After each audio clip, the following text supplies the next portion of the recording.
Hello, welcome back. Hope you're doing well. You might notice the lighting is a little different. It's evening. It was like early afternoon the last couple times. I'm not a lighting expert, but I do my best. Is it all right coming from these weird angles, or should it be? Well, anyway, you can let me know in the comments if you'd like. Yeah, thank you all for tuning in. By the way, if you're into Goshuins, that's Japanese for red stamp. When you go to the temples in Japan, they do a red stamp, and then with a nice, brush with black ink, they do, it's this, but what you see like 30 some odd times there and over there. My goal is to have all of these identified. I have already discovered quite a lot.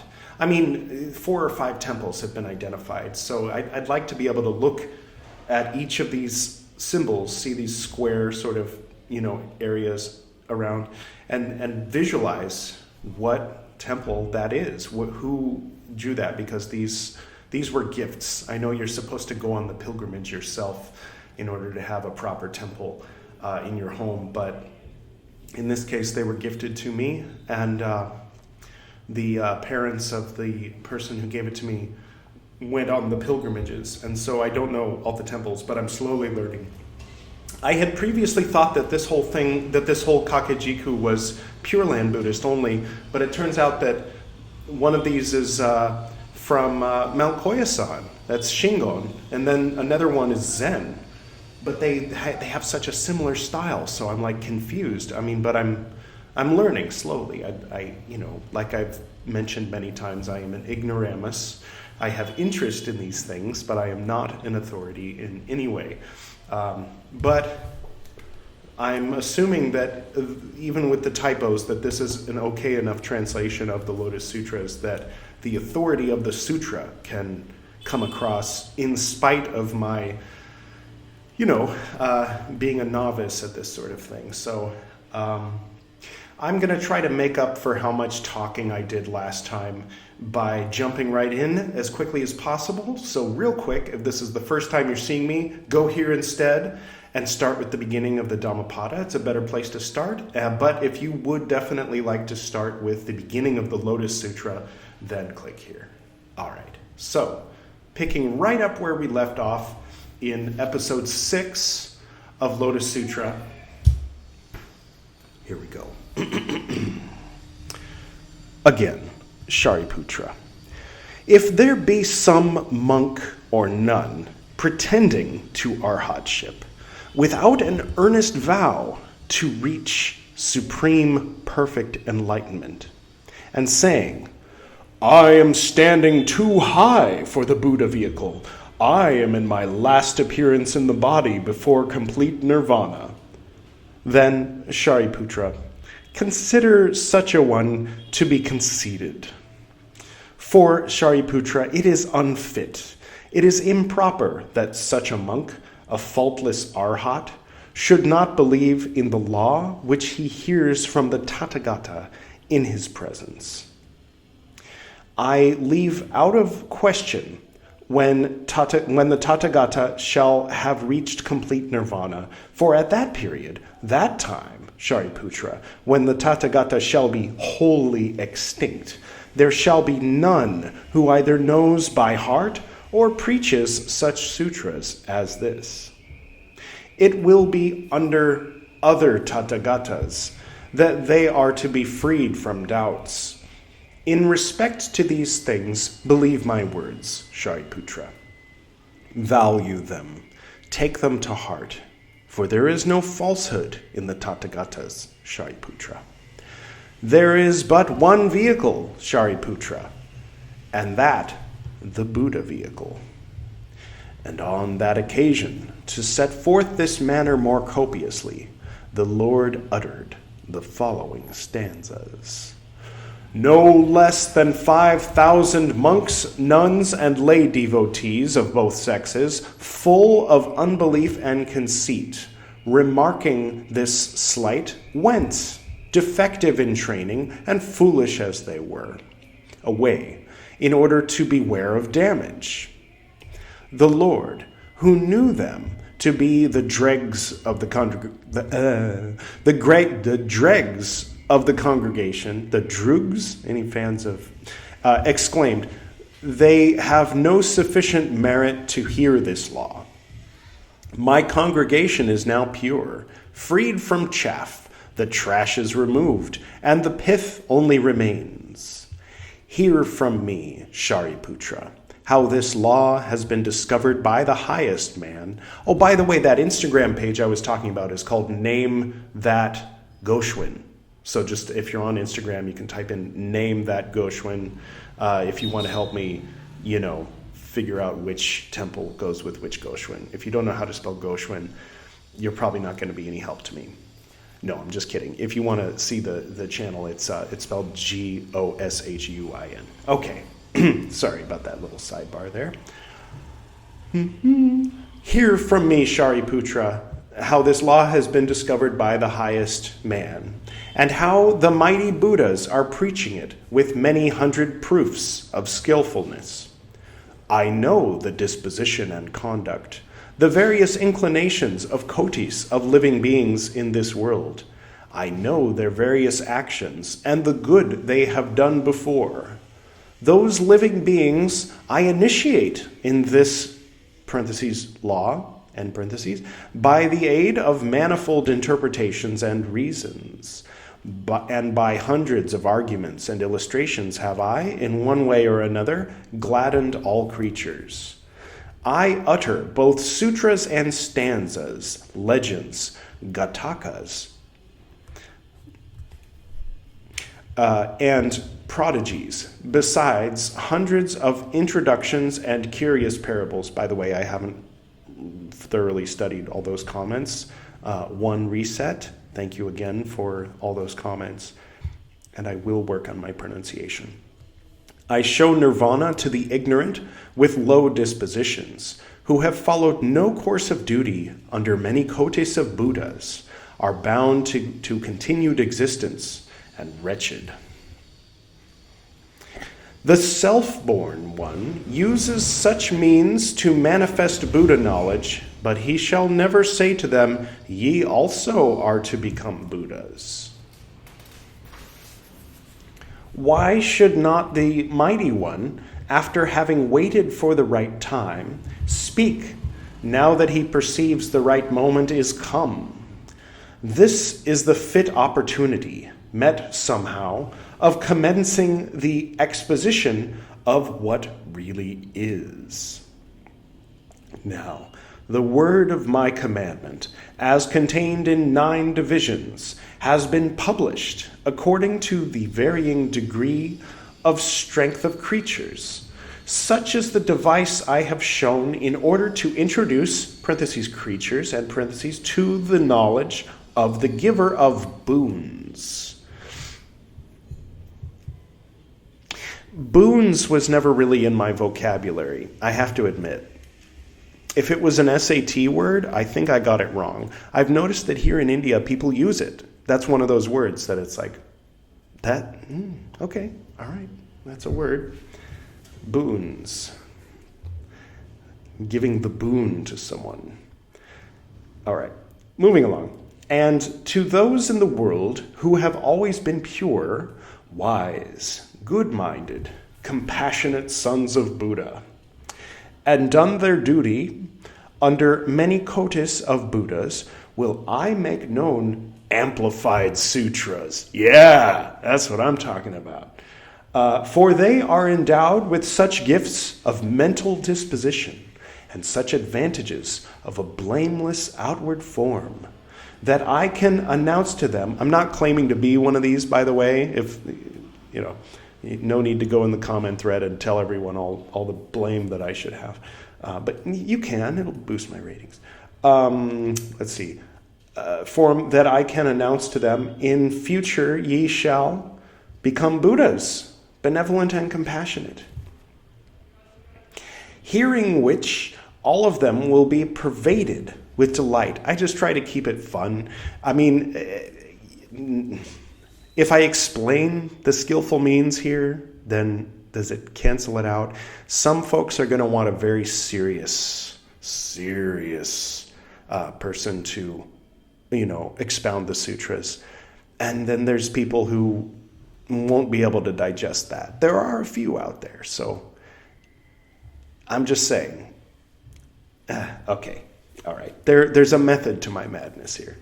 In the future ye shall become, hearing which all of them will be pervaded with delight, at the thought, in parentheses, we shall become Buddhas, preeminent in the world, and I, perceiving their conduct, will again reveal amplified sutras. And those are the disciples of the leader, who have listened to my word of command.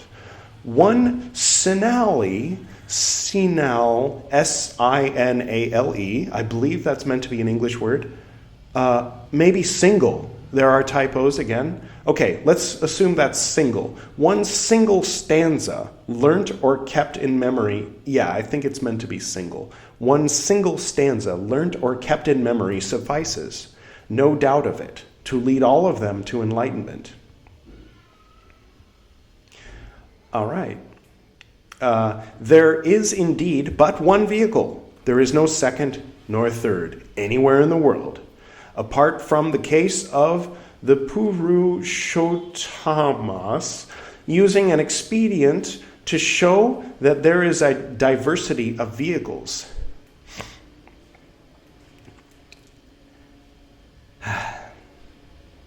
Yeah, okay. The chief of the world appears in the world to reveal the Buddha knowledge. He has but one aim, indeed, no second. The Buddhas do not bring over, parentheses, creatures, and parentheses, by an inferior vehicle. There, where the self-born one has established himself, and where the object of knowledge is, of whatever form or kind, where, that's in parentheses, the powers, the stages of meditation, the emancipations, the perfected faculties are being in parentheses, there the beings also shall be established. I should be guilty of envy, should I, after reaching the spotless, eminent state of enlightenment, establish anyone in the inferior vehicle. That would not beseem me. There is no envy whatsoever in me, no jealousy, no desire, nor passion. Therefore I am the Buddha, because the world follows my teaching. When splendidly marked with the 32 is in parentheses. That might be important that it's in parentheses. Okay, starting at the beginning. When splendidly marked with the 32 characteristics, I am illuminating this whole world, because what that seems to say to me is that he's saying the characteristics and then afterwards someone added 32. All right. Or maybe it's just meant to be understood that he's talking about the 32 characteristics, which he hasn't before now mentioned. All right. Anyway, I'm overthinking it. I am illuminating this whole world and worshipped by many hundreds of beings. I show the unmistakable stamp of the nature of the law. Sidebar, I really do recommend reading Dhammapada before Lotus Sutra, because at no point in Dhammapada does Buddha say, oh, and also worship me, or that's a good idea. I'm not being critical. Actually, I am being critical a little bit. Forgive me. Then, Shariputra, I think thus. How will all beings, by the 32 characteristics, okay, now that's not in parentheses. Okay, all right. So it was like foreshadowing in the parentheses, I guess. Okay, starting at the beginning. Then, Shariputra, I think thus. How will all beings, by the 32 characteristics, mark the self-born seer, who of his own accord sheds his luster all over the world? And while I am thinking and pondering, when my wish has been fulfilled and my vow accomplished, I no more reveal Buddha knowledge. If, O son of Sari, I spoke to... Is that what Sariputra means? If, O son of Sari, I spoke to the creatures vivify in your minds the wish for enlightenment. They would, in their ignorance, all go astray and never catch the meaning of my good words. And considering them to be such, and that they have not accomplished their course of duty in previous existences, in parentheses, I see how, in parentheses, they are attached and devoted to sensual pleasures, infatuated by desire and blind with delusion. Earlier today, I couldn't find my little book of Goshuins, because in addition to these, I did go to Japan 8 years ago and go to 7 or 8 temples and get the Goshuin stamps, and I just can't find my book anywhere. And I was searching and searching, and I was becoming very frustrated until I realized that the Buddha preaches non-attachment, not, hang on to your book of Goshuins that you got in Japan. At no point in the old or the new sutras does the Buddha say anything like that. And so I laughed at myself and just figured, it'll turn up when it turns up. So anyway, so that Instagram page is kind of on pause until I find it, which is good because people have kind of stopped identifying the Goshuins. Four of them were identified, but there's like 12 on there. So I should just hang back and wait and see if people go, oh, that's from such and such temple. Sorry, sidebars. I said I wasn't going to do that as much. Well, I'm not doing it as much, right? This one isn't so-called sponsored, right? Anyway, right? Okay, the boons we already did. Where was I? Sorry. Son of Sorry. Okay. Considering them to be such. Right, okay. From lust, they run into distress. Incels, right? They are tormented in the 6 states of existence and people the cemetery again and again. They are overwhelmed with misfortune as they possess little virtue. They are continually entangled in the thickets of sectarian theories, sectarian being in parentheses, such as, it is and it is not, it is thus and it is not thus, end parentheses, end quotes. In trying to get a decided opinion, by the way, I'm not judging, people in this state. I am, but not condemning, right? Jesus said, judge not lest ye be judged. And then people go, oh, you shouldn't judge. Just because I'm a murderer doesn't mean I'm less of a... But, discernment is a better word, maybe. All right. I like the translation, condemn not, lest ye be condemned. Right? Okay. They are continually entangled in the thickets of sectarian... Okay, we already did that. It is in trying to get a decided opinion on what is found in the 62, parentheses, heretical, end parentheses, theories, they come to embrace falsehood and continue in it. By the way, I have to recommend this Further Ananda, episode 77 of one of my other podcasts called Esoteric Nerd. You can skip the first 13 minutes or so and just jump right into the 3-hour-long reading of Volume 8 of Suryangama Sutra with music. It's worth a listen. It really is. Suryangama Sutra is there on the shelf. I will get to it at some point in the future in this series, but it won't be with music and all that. It'll be, me reading it and commenting like I am now. But that one is good. It kind of goes into a lot more detail about the sorts of things that he's talking about. The people pretending to be enlightened, pretending to be gurus, genuinely thinking that they are enlightened. Different kinds of conceited people, except it gets into when such a person decides that they have arrived and that they're enlightened and they have no further to go, then in the heavens there's a demon going, and then they go down and possess them. But they don't possess them right away. The demon hangs out and waits until there's a student who has a certain kind of hidden desire for this or this or this or this. And then a certain type of demon, when he sees that student, he'll just go possess one of these idiots that thinks that they're enlightened, and then come over and present himself to be his teacher.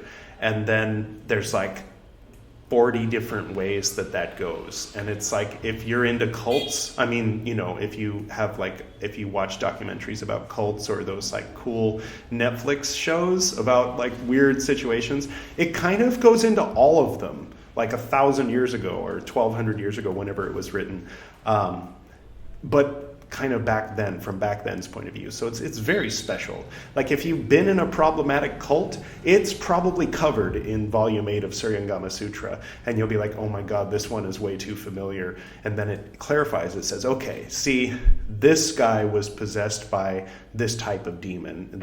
It used to be this kind of hungry ghost, or this water spirit, or this kind of phantom, and then in its old age it became a demon. And then in the end, both the student and the teacher get in trouble with the law.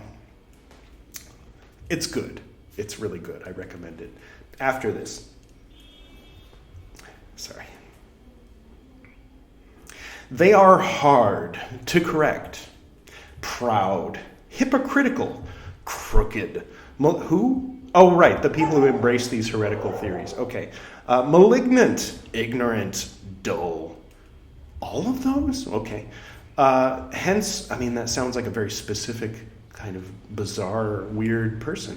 I mean, there's people who are hard to correct and proud and hypocritical and crooked, surely, and malignant and ignorant, but dull as well. Hence, they do not hear the good Buddha call, not once in codice of births. To those, son of Sari, I show a device and say, put an end to your trouble. When I perceive creatures vexed with mishap, I make them see nirvana. And so do I reveal all those dharmas, laws, that are ever holy and correct from the very first. And the son of Buddha, who has completed his course, shall once again be a jina. It is but my skillfulness which prompts me to manifest 3 vehicles. Okay. It's like there's theories that the Lotus Sutra comes from the 1st and 2nd century. That's why I'm reading it now, before I get to like one of the things that was written in the 3rd century. But the fact that he keeps over and over talking about 3 vehicles, is he talking about Vajrayana? Was he talking when Vajrayana was starting to form? If so, that was a few hundred years later, right? Am I wrong? Am I talking too fast? I'm sorry. If English isn't your first language, then it's probably hard to understand when I go on these rants. All right. For there is but one vehicle and one track. There is also but one instruction by the leaders. Remove all doubt and uncertainty. And should there be any who feels doubts, parentheses, let them know that, and parentheses, the lords of the world speak the truth. This is the only vehicle. A second there is not. One ring to rule. No. The former Tathagatas also, living in the past for innumerable eons. That's E-O-N-S. There's no A there. Come on, guys. The many thousands of Buddhas who are gone to final rest, whose number can never be counted. Those highest of men have all of them revealed most holy laws by means of illustrations, reasons, and arguments, with many hundred proofs of skillfulness. And all of them have manifested but one vehicle, and introduced but one on earth. By one vehicle have they led to full ripeness, inconceivably many thousands of kotis of beings. Yet the jinas possess various and manifold means through which the Tathagata reveals to the world, including the gods, superior enlightenment, in consideration of the inclinations and disposition, parentheses, of different beings, and parentheses. And all in the world who are hearing or have heard the law from the mouth of the Tathagatas, given alms, followed the moral precepts, and patiently accomplished the whole of their religious duties, who have acquitted themselves in point of zeal and meditation, with wisdom reflected on those laws, and performed several meritorious actions, have all of them reached enlightenment. And such beings as were living patient, subdued, and disciplined under the rule of the jinas of those times, have all of them reached enlightenment. Others also, who paid worship to the relics of the departed jinas, erected many thousands of stupas made of gems, gold, silver, or crystal, or built stupas. Have you ever read, what was it, God Knows, where it's like David talking, but somehow he already knows about like Michelangelo's statue of David? It kind of reminds me of that when the Buddha talks about the stupas. Anyway, in Lotus Sutra. Obviously not in Dhammapada, because that's actually the words of the Buddha. Anyway, where were we? Or built stupas of emerald. I'm not saying it's less valuable. I am saying it's less valuable, but I'm not saying it's valueless. It's holy. It's sacred. It's sacred sutras, scripture. I just think it should be taken with a little bit of a grain of salt. That's all I'm saying. Things written hundreds of years after the master has passed. Even if it's an enlightened master, a true enlightened master, somebody writing in their name hundreds of years later things that they didn't actually say, and then casually making reference to being worshipped when they didn't ask to be worshipped, should be taken with maybe a big grain of salt. But I'm reading it. I want to know what it says, because I don't just want to know what the Buddha says, I want to know what Buddhism says. And there is a difference. That's maybe I'm arrogant. Okay, I'm arrogant. I don't think so. I think I'm just sort of clearly seeing things. But feel free to correct me in the comments. All right.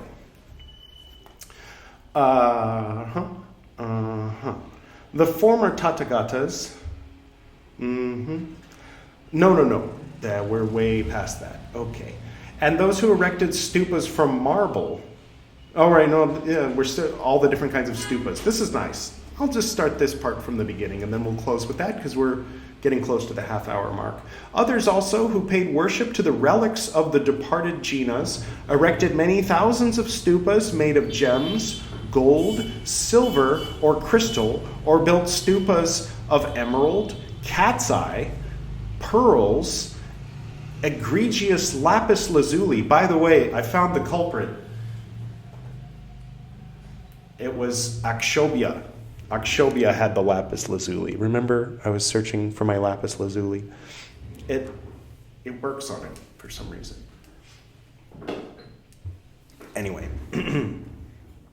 egregious lapis lazuli or sapphire, they have all of them reached enlightenment. Well, I better get started building a stupa. That's all it takes. And those who erect stupas made from marble, sandalwood, or eaglewood, constructed stupas from deodar, or a combination of different sorts of timber, and who in gladness of heart built for the jinas stupas of bricks or clay, or caused mounds of earth to be raised in forests and wildernesses in dedication to the jinas. The little boys even, who in playing erected here and there heaps of sand with the intention of dedicating them as stupas to the jinas, they have all of them reached enlightenment. All right, I am going to stop reading that right there and build a stupa right now. Jeez, I didn't know it was that easy. Thank you all for joining, and let's see, I think that's everything. And, we'll pick up where we left off next time, and I hope you'll forgive me for my levity, for my, if I'm not approaching the sutras the way that you feel I ought to. If you enjoy being angry about that, then do keep watching my series. If you just don't enjoy my approach to reading the sutras, then I'm sure you can find them somewhere else. There's audiobooks, no doubt. You can read them yourself, or you can find a very serious monk somewhere expounding on the sutras. However, if you enjoy my take on it and it makes you kind of giggle throughout and yet you're learning at the same time, then this is for you. All right, well, we'll close as always with the prayer that my father taught me when I was 4 years old. To the north and to the south, to the east and to the west, to the spirits of light among us, and to the spirits below, we send out our reverent love and compassion. May all beings be happy. May all beings be serene. May all beings be in peace.